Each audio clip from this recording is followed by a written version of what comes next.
According to Webster's dictionary, literacy is the ability to read and write. But what does this say about people with dyslexia who struggle with reading and writing? Looking at the word itself, you can see that this means difficulty and lexia meaning language, translating to difficulty with language. Dyslexia is labeled as a learning disability that causes a person to struggle with decoding and fluency of words, which ultimately leads to poor reading comprehension. It is a brain-based type of learning disabilities in individuals with normal intelligence. According to Kelly Sandman-Hurley's What is Dyslexia?, most people believe dyslexics have a problem with seeing the language, such as seeing a letter or word backwards. However, that is not the case.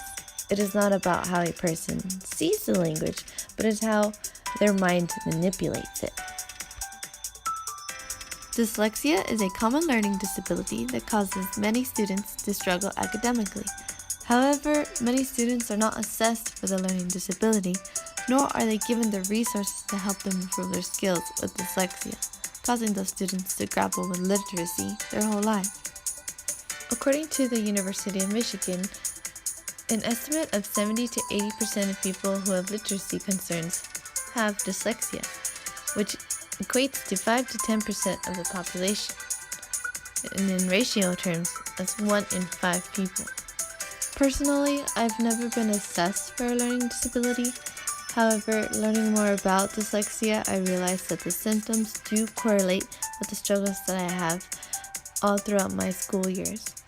I noticed that I've had a lot of trouble, especially in elementary and middle school, with vowels, letter switching, word deletion, and even spelling words exactly how I heard them.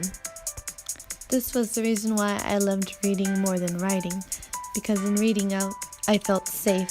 I didn't have to write anything down and be corrected. With reading, you just read and imagine yourself someplace else with a good story. In my paper, I will be addressing more specific academic struggles students with dyslexia could face, the ways to cater to their learning needs by changing the way an educator teaches them, and a new definition of literacy. So please check out my essay. It's out now on Dropbox. Thank you.